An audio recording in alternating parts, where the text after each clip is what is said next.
Hi, I've been with BB Golf Stuff here. Wanted to go over some R10 basics for the Garmin R10.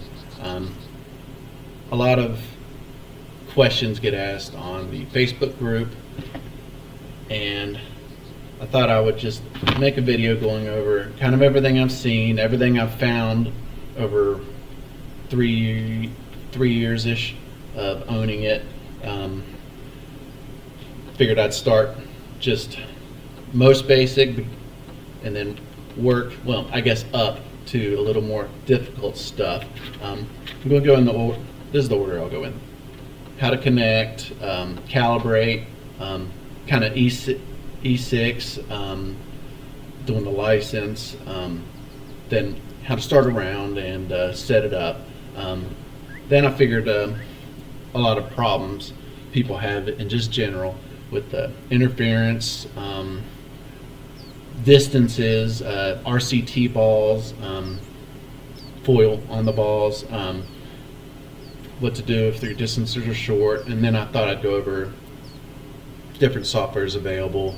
And then a big question always is projectors, shopping for projectors and screens, mats, stuff like that. So if you want to skip forward, that's fine. But I guess I'll start with connecting. The first thing you want to do, right now I'm actually connected direct, so this will be almost fresh. You can see down here the I have in the background, hold on, you can see this is running in the background. This is a direct connection. It's a little more advanced and not really necessary. It's just for GSPro. I'm going to close that and just go like normal with the iPad to the unit. If you can see on the small screen on the left, it shows not connected. That's because the little app's not running. But you're going to want to turn off your Bluetooth. Since this is actually paired to my PC, you want to make sure the Bluetooth's off on it, or it's completely removed from the device list. I go back and forth, so I just turn it off. All right, now that's turned off. Now over here on the big screen right here, you have, this is what's on my iPad. I just have it mirrored. But what I'm going to do is open the Garmin app. Down here it says, at the bottom it says more.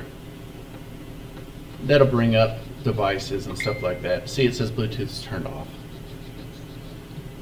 Now I'm clicking the little Bluetooth icon. See, now it went blue. And boom, it's showing connected. And what you're going to want to do, just turn it on. It goes green. Might actually have trouble since it was already connected. It was just connected to my computer. No, it worked. Well, when you move it, it goes to sleep. You'll see now it's flashing white. But that is just general, turning it on, connecting it to your iPad or Android, tablet, cell phone, whatever. All right, I just turned it on, it's flashing green. That's what you're going to want to see. Kind of the next step you're going to want to do is to calibrate. Let's see if you can see what I've got right there. Actually, I have two different, I still have two different alignment bases. This one over here is more basic. It just uses, it's really originally designed as to use an alignment stick, but you can also stick one of these little, well, this is a super crappy little laser level. I don't even think the bubble's right. When I got it, the laser actually didn't even shoot straight, so I took it apart, and I don't know if you want to deal with that. But there's also the Ryobi Cube, which is more common. This one's rechargeable. The Ryobi Cube uses the little button batteries, which is kind of a pain. That's why I tried this. It's rechargeable, but like I said, the line didn't even point straight. I had to take it apart and fine tune it. But that's that one, and then this one right here uses a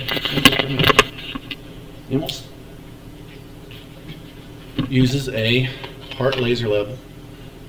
And what you're going to want to do is adjust the feet so that the top of the base, because that's where the Garmin sits, is dead even with the hitting surface, the golf mat. I have a mat right there, and I just kind of set it up next to it since the floor is all about the same height. You want it as close to level with the top of the hitting surface. So basically the bottom of the Garmin's feet are at the same spot elevation as the bottom of the golf ball. And right here, it's actually I found about 6 feet from around the general area where I'm hitting the golf ball from. I've had it work from 4 feet, 8 feet, and it picks up the ball. This is just what seems to give me the most consistent numbers, the least amount of weird readings. And when I say weird readings, the most common weird reading is with the club path and stuff like that. But anyway, I have this thing set completely level using the bubble levels on the laser level right down here. So it's level, completely level. This is actually the whole point of the calibration. You'll see right here, I just hit at the top where it says Garmin Approach. Then you hit device calibration, and you'll read it says powered on, connect to that, place at flat level surface. Well, that's the whole point of these alignment bases, to make it even with the top of the mat and about as close to level as you can really get it. I mean, the let line and the stick, and I mean, it's good to be dead straight. Also, that's kind of more of an added thing, but as far as calibration, you want it dead level. You just hit calibrate, and there, you're done. And you'll see, actually, since I'm using a laser level, you might be able to see it. It just goes straight through the middle of my hitting surface over to, you can kind of see a real red line over there below. Actually, it's right over the little putting cup. It's kind of hard to see a laser level on a webcam, but that's how I did it, right through the middle of the hitting surface. You can canter it a little bit off this side. There's about a foot, 2 feet. Actually, I picked up one like 3 feet over here just because I was taking practice swings, and actually I was videoing it from over here, and I kind of had to scoot back to get in the picture. I mean, it actually picked it up, but a foot or so, just so long as it's kind of in a straight line to your path, perpendicular. But that's what you need to know for alignment and calibration. These stands, I sell these too, indoor and outdoor. If you're going to buy one and you're going to use it outdoors in the sun, make sure it says outdoor, because I mean, the indoor ones, most of them are 3D printed. It doesn't need to be anything else. Actually, I 3D print these.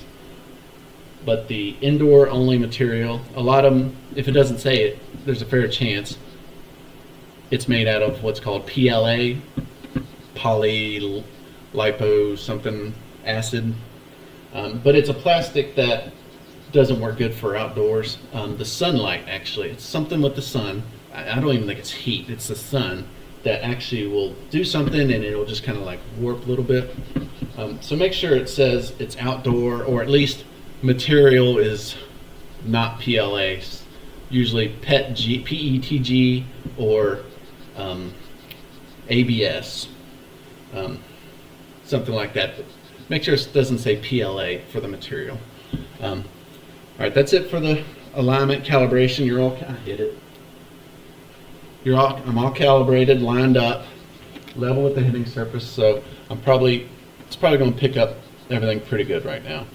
I do this all the time, so it's I kind of know what works best for me. Now on to E6, which if you have an iOS device, E6 gives you 5 free courses and a couple ranges.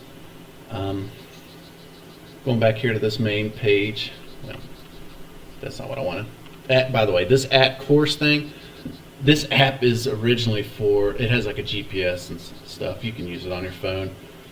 Actually, if you pay for Home T Hero, that includes, it's really just a subscription to this app. And so you get a little more with the on-course GPS and all that. But, I mean, actually, like I have Garmin Watch, and it'll actually keep track. It might even show, oh shoot, a place. If I dig down through this list, it will come to the last time I played on course. And I should say actually kept score. I'm bad about not keeping score, just using it for distances and stuff. But anyway, here's E6 Connect. You need the app also. You see, I have you see it, yeah. Down here, here's E6. But to get your E6 Connect license and everything, here's, just see E6 Connect, play on iOS. This is how you get your free courses.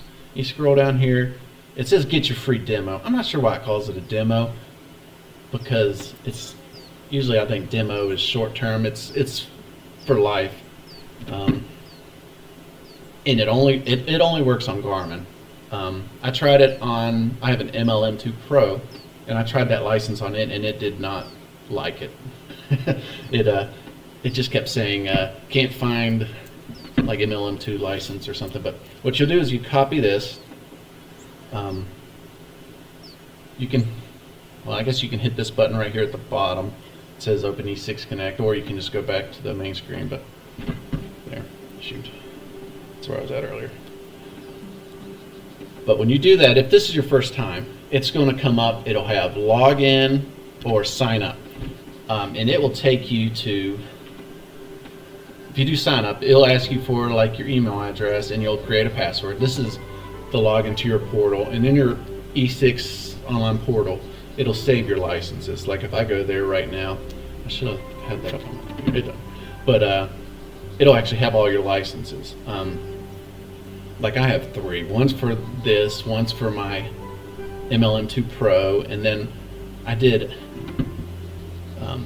a demo for the years ago for the E6 PC. They're actually different softwares, so you can't actually there's no cross-play, if you know what I mean. So someone using E6 on PC can't play with someone on iOS. I think they're completely different. I mean, they look about the same, but anyway, so you get in there and you've had your license, and you come back to this screen. It should, you launch, and to make sure you have that license, all 5 licenses, see, it's on Info and Help. Right here it says, see, 5 courses and 1 more subscriptions. If that's messed up, you can hit simulator binding, unbind, rebind. You'll go through that and log in. See, I have 2 simulators. See, MLM2 Pro. Yeah, see. Handedness, same thing. You could do that right here. 0 devices. Oh, it's went to sleep. No, it shows connected, but accept that. But this right here is what's most important. If that right there, that's what you're going to get with that code. Let's see. I believe if you have an issue, you can also hit access online account. I mean, it should work if you just kind of did what I said. If you just kind of follow the prompts, it will take you where you need to be. All right, let's start around. We don't even need to start around, but I'll show you how to get there. Here is, well, it actually saved my my info. See the roster, it has me. You can create one. I think it'll actually have you put a like log in and stuff. I mean, if you want to add a guest, there's add a guest. See there's a little pencil. If I can do that. All right. You click on the pencil, and this is kind of what you're setting for your round. So like here, your hand, it actually calculates your handicap. This is my E6 handicap. T-box is blue. You can play black, white, whatever, but this is where you would change your T-box, except, oh, there's other stuff I forgot to mention. I think you can, evens, preferences, yeah, here's your trail camera. Well, these are just all your round settings. Heads up display, you can see everything, security. But there we go. Now we're ready to go. Next. There. Oh. These are all your courses. For some reason, it actually gave me a 6th course, I think, from my MLM2 Pro. I'm not sure. I think it's, I want to say the Belfry's the extra one. So if you're using the Garmin one, you should have all of these except, I think, the Belfry. But here, this is where you would set your altitude settings. See, game options. See that? Shoot. You see right there in the blue, it says settings. Hit that. And this is where you would go environment. I always just do course elevation. Don't really, I mean, some people like to boost their distances and stuff, or if they think they don't hit it far enough or whatever. This is where you would change your elevation to whatever you want. But I'll leave it. Green hardness, just green speed. I believe this is in STEM. I never really mess with it. Like that one. I don't know. But anyway, except that. It doesn't really matter since I'm a Garmin as far as the stent, because you're not really putting. I guess it might help a little bit with spin or roll out, but now you'd hit tee off. All right, you're good to go on E6. It'll load the match. If you say, let's get out of here. Practice. Here's another way. Practice next. These are the free license ones. If you pay for the subscription, you'll have a bunch more in here. Same thing with the courses. You'll have a bunch more courses. I think you'll have games. Okay. This is the free games you get. I remember I actually subscribed for a year, and there was a bunch more in here.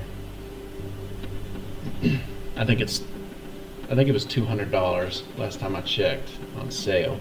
And if you have the subscription, $200, and then there's another one it's $500, I think.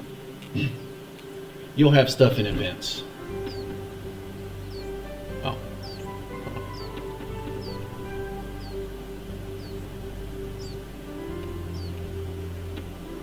Okay, yeah, continue. Doesn't matter. It's not going to give me anything. Shoot, it is. Oh, these are old. But these are events for if you have the subscription and you're in some sort of clubhouse. I was on the E6 online tour. You'll see at the bottom here.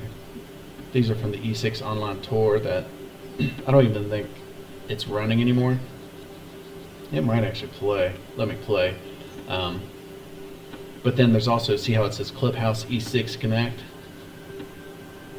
That I think everybody can play, but it's again, I think it's just if you're a subscriber and pay for the subscription. Same thing, it's online play is actually blacked out. If you're gonna buy the subscription, that's one thing you get added. One thing about online play is you're not going to find a match just by going online play. You really need to set it up on Discord or wherever, and Discord, Facebook maybe, and plan to meet up with someone really. And what you do is you just go through and create a match, and with whatever settings you want, name it whatever, and someone else can find it and join. I mean, if you go to online play, it may have one, but it's usually someone just waiting for their friend. And again, here's another one. This I actually do play this a lot. I've actually won a few prizes. Like, actually, this is right here. It's a cool little towel, and I got like hats and shirts and stuff from playing this Pinseeker app. Can't really show you how to do it right now, but you see this. What you have to do is you have to set it up on your phone. The app. I might actually have it on my iPad. I do.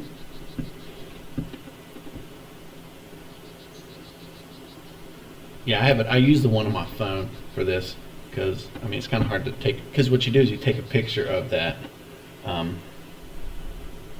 Like, say, if I wanted to do that, and actually that one looks like you win something. This is all the free stuff. This one you see at the top right here, win something. This is a free one. These you have to pay. They've actually changed it a little bit. Free. There we go. Yeah, see, I narrowed it down to free. You can win if you play the free ones. A lot of them you get some stuff. Let's see, clout. Yeah. Yeah. See, this top one is the one where you'd win something. There we have a leaderboard. Yeah, this guy was 11.4 inches from the hole, so yeah, you kind of have to have a little bit of luck to win. I think you get 2 to 5 swings to get closest to the pin, and usually there's a couple of these a week, but you'll just swing or click swing, and then you'll come back here to the E6. Well, ideally you'll have both up, and you'll just scan the QR code from the Pinseeker app right here, and then it'll just load on this screen. All right, let's talk. If you have any questions, comment or even ask on Facebook. We're going to go over interference now. The thing I noticed most with interference is chipping. The short chipping goes to crap if you got interference. I really noticed this when I replaced I got a new projector not long ago, that white thing right there, and I put it up there. In my old one, I had that same, I don't know if you could see the mesh around it, but I just put that up there because people had talked about these causing interference, and I had the mesh. It's metal. Make sure you get the metal screen door mesh replacements. I think a roll was like $10 or something. I'm not sure. I actually had it before to actually replace a screen window, I think. But so I took that down because I replaced my projector with this one, and I didn't put the screen back up, and all of a sudden I couldn't chip at all, and my club path readings were terrible. It took me 45 minutes of trying to realign and stuff to figure out what it was, and I realized I forgot to put up the screen. And it is nothing fancy. I don't know if you can even see it, but it's nothing fancy. It's just stapled up there, and the front side's not covered. It really it was very night and day. So watch your projectors. Another thing, I also had issues slight with club path speed reading and club head speed readings. They always seem to be a little low, and especially with the driver, I would get some crazy, I don't know if you have one, like 15 degrees into out or whatever club head reading, along with like on the driver like 30 miles per hour slower than what's normal. So I have my PC is right here. You see that is maybe 4 feet away, and I got all these fans in there. I think it's the fans. But I had all this screen material, and I just kind of pushed it. It's not. I think I used tape. It's just taped around it. And then all of a sudden, it was reading perfectly. So you don't need a fancy cage. I mean, it'll look a lot nicer. This is pretty trashy, but it works. So that's just something to look for interference. One thing, can you see it? I've got fans over here and an air conditioner just next to my throwaway couch, and I got a few fans in here. That will cause issues. If it's way back there, that's 15 feet away. It doesn't seem to directly affect it, being that far away. Just be mindful. The fans are kind of fans of any type of kryptonite to radar units, and that's not just the Garmin. I've actually been told that Mevo Plus is like that too, and maybe even TrackMan. I can't remember, but just know that. Another thing, now, I didn't have issues before. Covering the concrete can do stuff. See, I've got just carpets. These are just the 6x8 carpets from Lowe's. I actually already had 2 of them. No, I already had 3 for actually outside. I just set those down, and I had a bunch of gym tiles from well, my gym, or my home gym.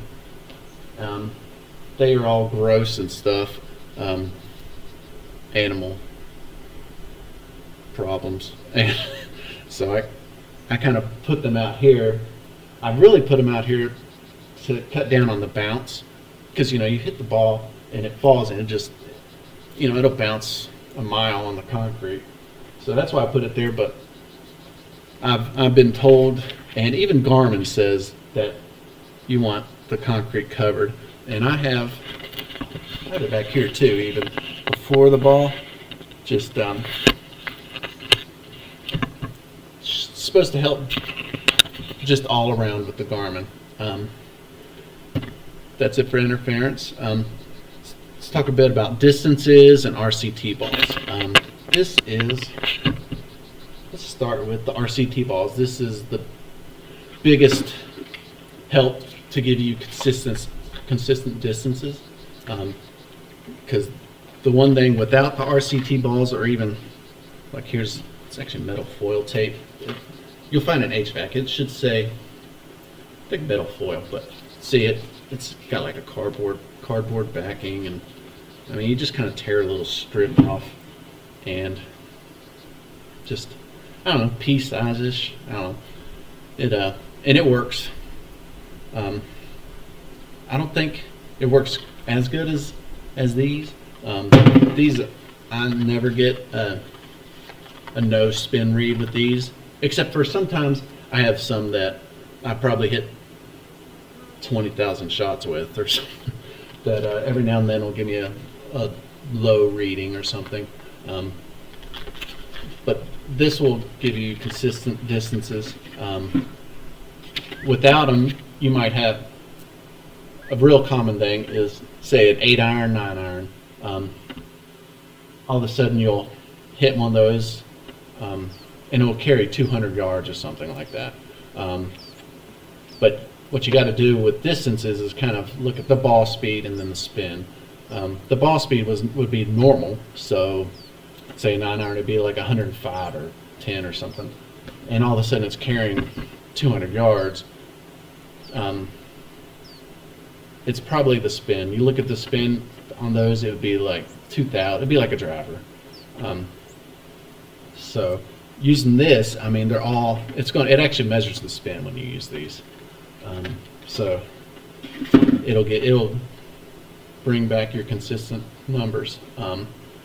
That only works if you've updated your software to the newest. I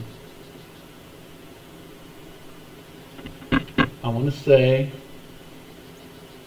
the newest was released over a year ago, so if you're new to the Garmin, you probably already have it. If you've had it a while and you want to switch to these, you might want to download the Garmin Express app. I'm not sure if it's in the Microsoft Store, but it's definitely on the Garmin website. It's the same one you'd use to update your GPSs or watch, and you just use the actual cord that comes with your Garmin. And I don't use it for anything else. These it uses the old micro USB, which, well, it kind of sucks actually, that connector. They break and they wear out. It doesn't take much, so just use that one as designated, because if you use another one, it might not actually connect. So use that one, or at least a very good one, and it'll like go through registering or something. But it'll pop up. It'll say, you know, checking and up to date. But that's how you would check that. Next, let's talk about if your distances are short. One thing to look at, say, the best thing, I would say, take your 150 yard, what you think is your 150 yard club. Now remember, if you don't have an RCT ball or a foil, the little aluminum tape on there, don't expect the distances to be perfect. Especially if you're anything over 100 yards, it might go higher or lower than what it should be. But if you're using RCT balls or foil, take, say, your 150 yard club. Make sure you have over 100 miles per hour ball speed over, if you're wanting it to get to 150. And look at the spin and the smash factor, the club head speed, namely the ball speed though. If you have the RCT balls and your 150 yard mark ball club isn't going 150 yards, then you need to really look at your ball speed. If your ball speed isn't over 100, it's not going to go 150 yards. And I say over 100 yards, over 100 miles per hour ball speed. The next, you want to look at your smash factor too. If you just can't figure it out, you could be hitting it off the heel or something, or the toe, whatever, and not even know it, especially if you have a real forgiving club, and you might not even feel it. Maybe get something to put on there just to make sure you're hitting the center of the club face. If you find you're hitting in the center of the club face and you can never get your 150 yard club to go 150 yards, check the club head speed and your smash factor, namely. So if your 150 yard club is, say, a 9-iron or 8-iron, pitch and wedge, make sure your smash factor is at least over 1.3. If it's below that, you're either not hitting the center,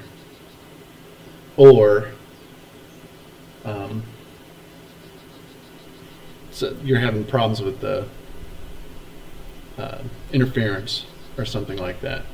But generally, the ball speed is very good on this unit. If I have something that it's not reading right, if I have all the fans on and everything in here, and it's even giving me interference warning, the ball speed will always be about right. That won't change. What will change is usually the club head speed. So make sure you're hitting the center of the club face. The smash factor is over 1.3.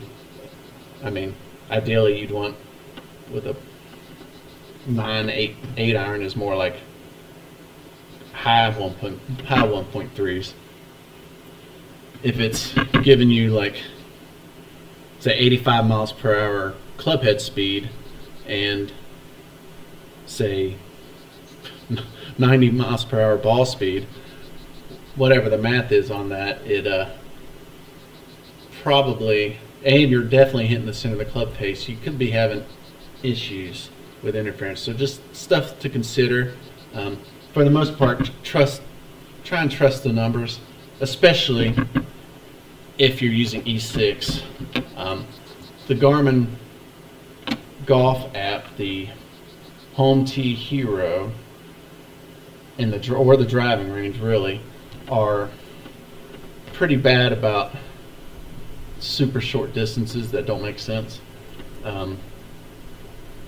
You can go in there. This is one place you might want to go in and adjust your altitudes. Here's the driving ranges.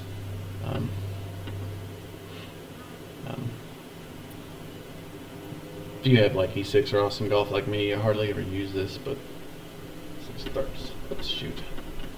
I wanted to change. Right back there is where you change the weather.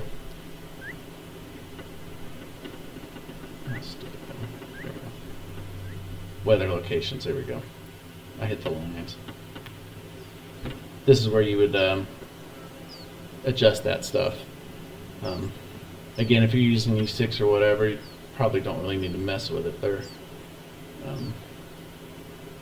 They're pretty good as far as distance and stuff. But this is alright. One advantage to using this though, especially if you're trying to figure out if say your numbers are good, or if you're testing out the RCT balls, is on this Garmin app. It will show you, where's it at? Total spin rate. There's spin rate. See how it's kind of in italics.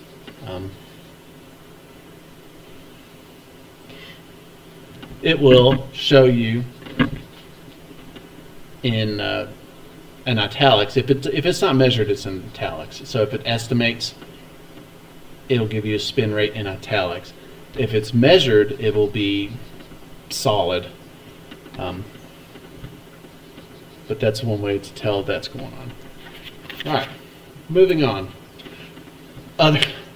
You could beat distances to death on any launch monitor. I mean, ideally trust the distances it's telling you and adjust your shot. Use it to teach yourself. Use it to work on your swing, work on your ball striking abilities mostly. That smash factor is really awesome for that. All right, let's go. Let's end this session. These are all the softwares available. This is under Golf Sim. Just scroll down. This Creative Golf's brand new to the Garmin. It's been around forever.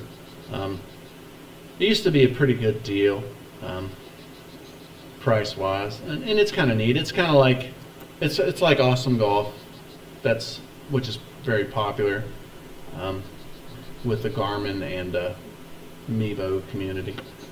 It's like that, only a bit more. They got courses and stuff like that. The golf club's kind of it's nice. I played the original golf club and it was awesome. This is the golf club 2019 is the newest, so it's 4 years old, and I don't think they updated it in a while. But again, these two right here at the bottom, you have to have a PC for. If you're going to use a PC, usually your best bet is GSPro, price-wise, and just updates and online play and everything just is better. The community's better. New courses, all that good stuff is better on GSPro. I mean, if you want to stick with official, go with one of these. I don't have the golf club anymore on this, or on this. I had it on a previous simulator. I think you hit play now and it connects just like E6.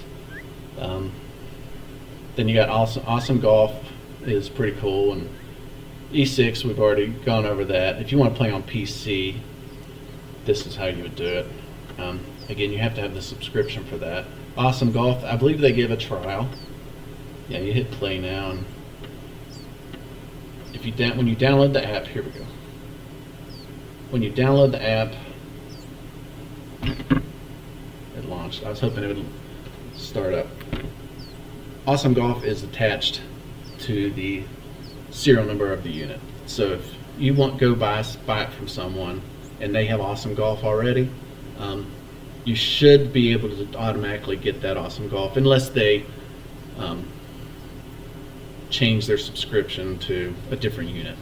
But in general, when you launch Awesome Golf, I was hoping it would start. It actually looks for your. Actually, hold on. Let me close it. There we go. Another thing, make sure this is open in the background. This Garmin Golf, everything kind of uses that. Here, Awesome Golf Simulator. Here's it loading. Watch at the top after I do this. It'll ask what you're using. Yeah, see, flight scopes. And we are Garmin. Connect via Bluetooth. There, Approach R10. And watch at the top. It'll actually. Oops. It used to do this. Yeah, see, Approach, and it has, that's like my serial number right there. So it doesn't actually care about your email address, I don't think. I think that's more for the competitions and stuff. And it's pretty cool. Now, another big one people are talking about is, and actually, Roxor Golf is working on a new, I guess, new golf app game. Going to have like a driving range and Awesome Golf-y type, GSPro-y, games to go with it. I think he's working on that, and I'm not sure when he's going to release it. Just in the future, keep that in the back of your head. But now, kind of the one everybody seems to like, which is kind of the standard for golf simulators these days. Even with other launch monitors, bigger, higher end. Not so much. I say higher end, 10,000. Not the HD golf, type stuff. If you know what that is, but it's GSPro. Here's actually I have it in the background. There's actually a couple 900s I have, but here's in the background. I'll go over kind of how to connect. This is more advanced. You don't really need to know how to do this to use the Garmin at all. All right, let's go with there's two ways to connect. One's through the iPad. It's just like connecting to E6 on your PC. And then there's the other, it's kind of a direct, straight to Bluetooth, the PC. And I'll talk a little bit about, troubleshooting and issues you might have later on. Let's actually take this up. All right. First thing you're going to do. Can you see that? There. Let's go right here. All right. You're going to go through E6 Connect. Now, if you could see down here on the bottom. The bottom, I had my right screen kind of saved. Kind of did that just for this, but what you're going to do, get my mouse, is launch the Connect app that I have it pinned down here at the bottom. And actually you'll see right here is this is the Connect. This is part of GSPro. This is the Connect program. But you see it's red up here. That means it's not connected. But let's launch this. Now this is the which one is it? Alex one. But it's the Alex Connect app. Did it launch? There it is. Yeah, here it is. Popped up. See.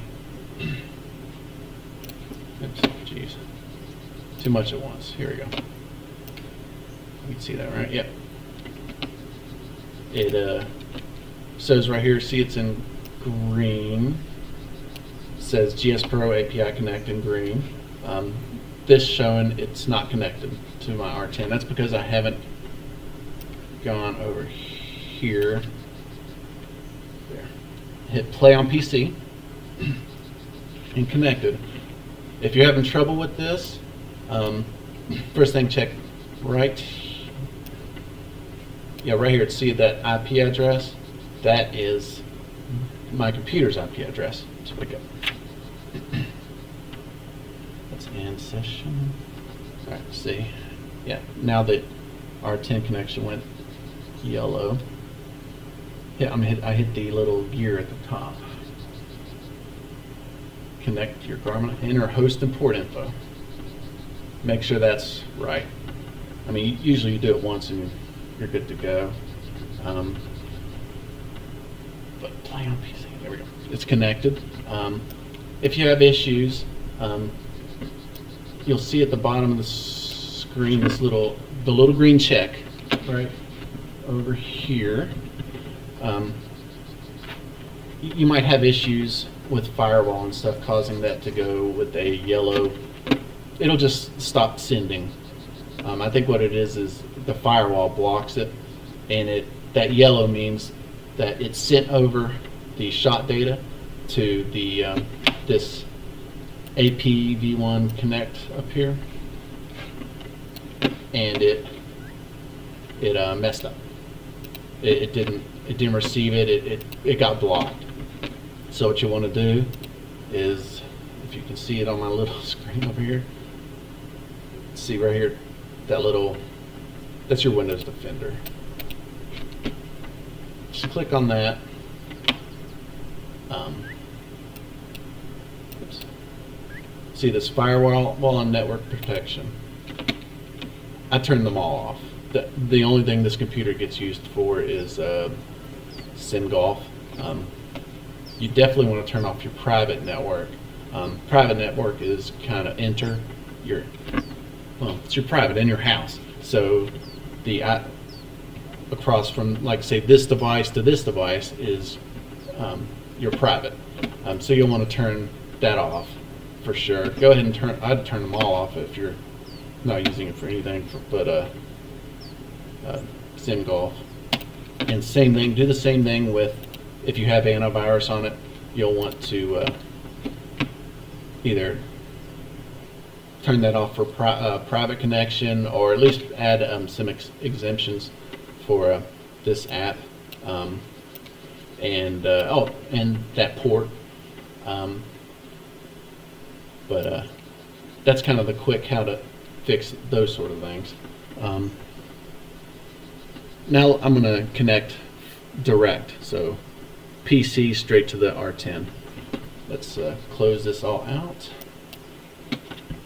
Next, you'll see it says reconnect end sessions. Yeah, end session. All right, now I'm going to, since I'm going to connect the Bluetooth on my R10 to my computer, I need to turn off Bluetooth on here. Can you see that? Oh shoot, my AirPlay's closed. There we go. All right, I turned off. What I just did was turn off my Bluetooth here. And now turn it on. You can see it on the little screen on the right. Turned on here. On. It says not connected, but think I've got to launch this. And I might need to connected.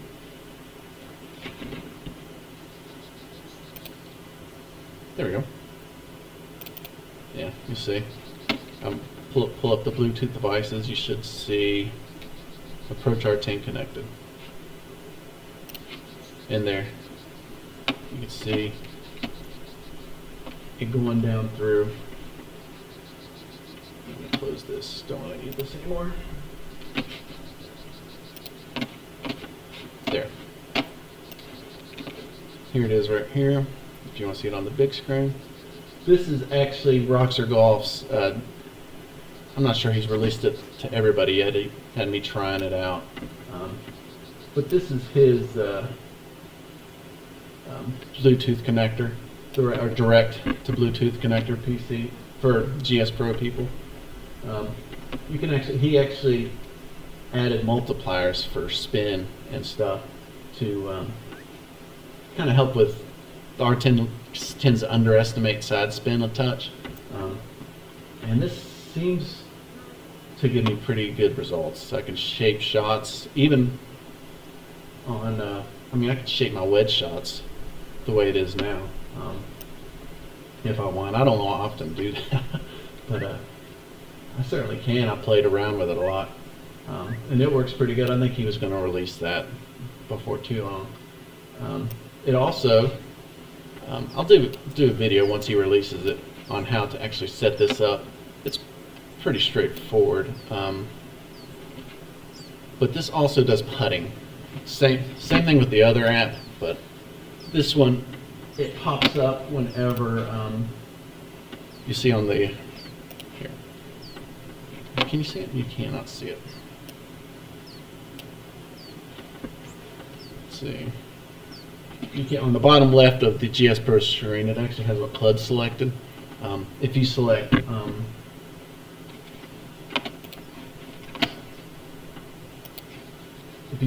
it's driver selected by default, but if you select putter, oops.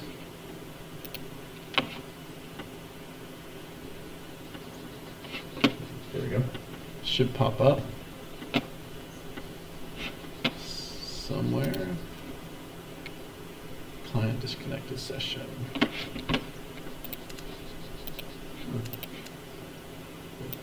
Putter. Yeah, see, it says waiting for main menu to launch. I had a lot going on there at the same time. Oh shoot. You see right here, this white picture? That would be my webcam. I actually had my webcam unplugged for this one right here. So it kind of messed it up a little bit. But right there, the webcam putting would pop up. Let's see. Now I'm just switching back to just driver, and it will close. There. Alright, that is connecting to this. Kind of ish. I haven't had really any issues with this one. Because I mean, you're not worried about Wi-Fi or network firewalls or anything like that. It just connects straight to your computer.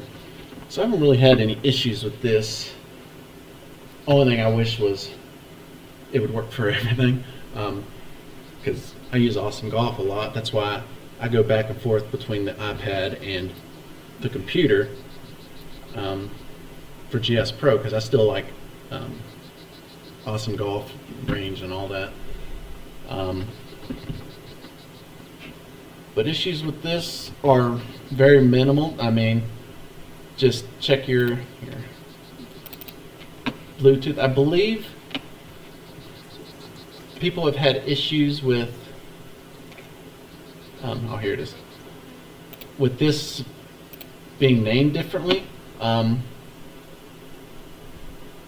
That I'll do a video whenever this gets released, with more detailed stuff like that. There's an options or settings file in these things, because you're actually launching this. I pinned it to my desktop right here. It's this. You see that? Yeah, this little golf green. That's actually pinned from, let's see, this right here. This is the, here, I'll put it on big screen. This is actually what I get when I download it. This is kind of the ball tracking. That's what you actually launch. Here's the settings. Oh, came up over here. But if you want to change stuff like putting enabled, you just change that. I think it comes false, and you just add true. Ball color. I mean, I put red because that's what seems to read best. It's an orange ball, but it reads best as red. I guess you can. I mean, all this stuff you can change. See all the stuff in like right here. Bluetooth Approach R10. I think if it comes up something differently, you can just change the name of it to right there, and it'll find it.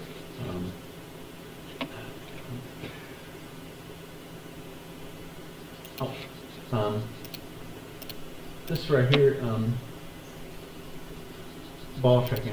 You actually add that. The way it was now, I had to. You just drop it from. There's like an app on or a program on GitHub. It's just straight putting. I guess it's if you want to just try the webcam putting in general on GSPro. You can just use only that, and it'll. I mean, it'll work almost like putt or whatever. There's actually a few just putting only courses on GSPro here. This is the ones I have up now, but I'll do a better video whenever this officially gets released. You know, you just launch it and save it right here. Just shoot. It pops right here. Just right click. See, it says unpinned. It'll say pinned to the taskbar right here. You can read that. All right, let's talk about projectors and screens. This is coming to an end. The projectors, what you want to look for, I should have brought it up. Brought up an eBay listing. The most important thing is it says ANSI Lumens. ANSI. So let's search. You want to go to, you want to make sure, if you're shopping, make sure it's on Projector Central.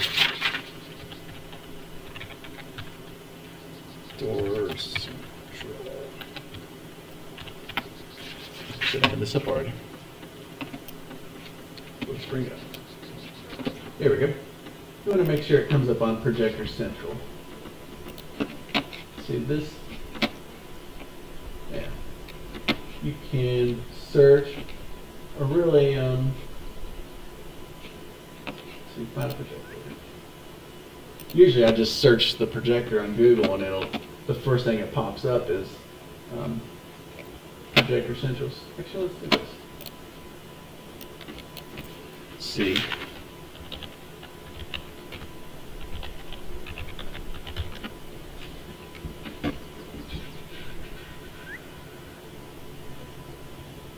Actually, let's do something specific.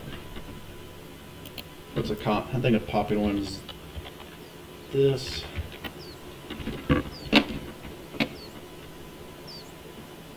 People.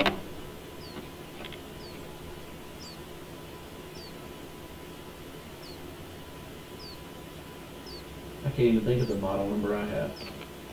But anyway, you want to make sure it's on Projector Central. And it will say top 10. Let's just do top 10.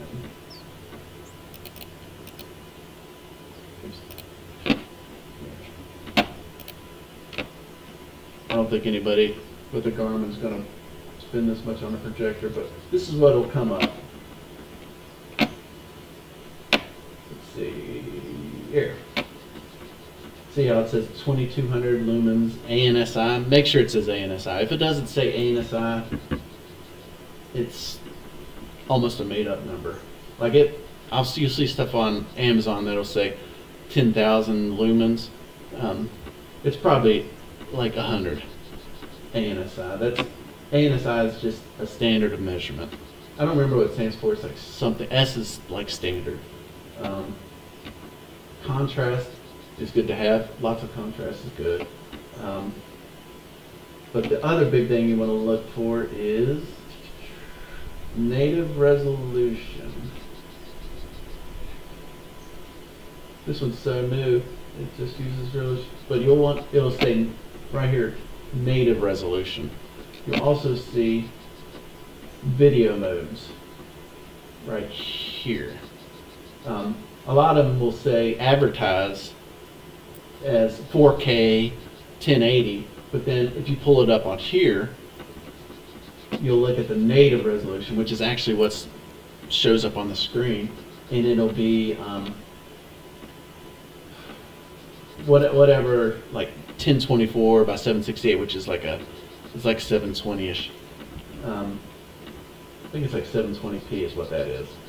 And same thing, the lumens, it'll advertise a lot more. So make sure it pops up on Projector Central. It says ANSI lumens, not just lumens. And you're looking at native resolution, not just, video modes. Because native is what's actually displayed. Alright, I guess the last thing I hear a lot about is impact screens. Now with the Garmin, really all you need is an iPhone, tablet, or whatever, a mat and something to hit into, a screen or a net or whatever. If you're going to use a net, make sure you have either something behind it to stop the ball if it shoots through, or you don't care what's behind. It's like woods. Because I've never had a net that I didn't hit a ball through eventually. Screens, they almost, there's always a chance it's going to shoot through. So you want something behind it. And with the impact screens, especially if you get a cheap one, this one right here, the one that's being displayed on now it's a cheap one. It's AI Keck or something like that. I actually replaced at the top up here, I'm using it to catch flyers. It's my old Carl's Play screen. It never broke. It was just a little smaller, and I wanted a bigger picture. So I got this AI Keck, and actually right behind that is my screen from 5 years ago that I put a couple holes in, and so it's kind of just a backdrop to help dampen. And then I got some like blankets and stuff kind of hanging behind it. But this is a cheap screen. I can actually tell a difference. The material is almost like denim, whereas that Carl's Place is almost like I don't even know how to describe it. It makes me think it's meant specifically for this. But like I said, it costs, I don't know, I just got this, I had a gift card to Amazon, and I wanted a bigger screen, so I wanted that. And since it's cheap, I'm leaving it loose. You can actually, I don't know if you can see, kind of at the bottom how it's like rumpled and stuff. It's really just hanging. So with all the stuff behind it, it's just hanging, and I hit into it, and the ball just stops dead. It doesn't bounce at all off of it. You can pull it tight if you'd like. There's a fair chance it'll put a hole in it. It's cheap. But you can leave it loose, or you can do it tight. The Carl's, if you're gonna pull it tight and want it to look nice, you want to get a better screen, and you're gonna want something behind it anyway. Like I said, just in case, because 5 years from now, it might be 5 years from now, it might be 6 months from now. Eventually, a ball will go through, no matter how good the screen is.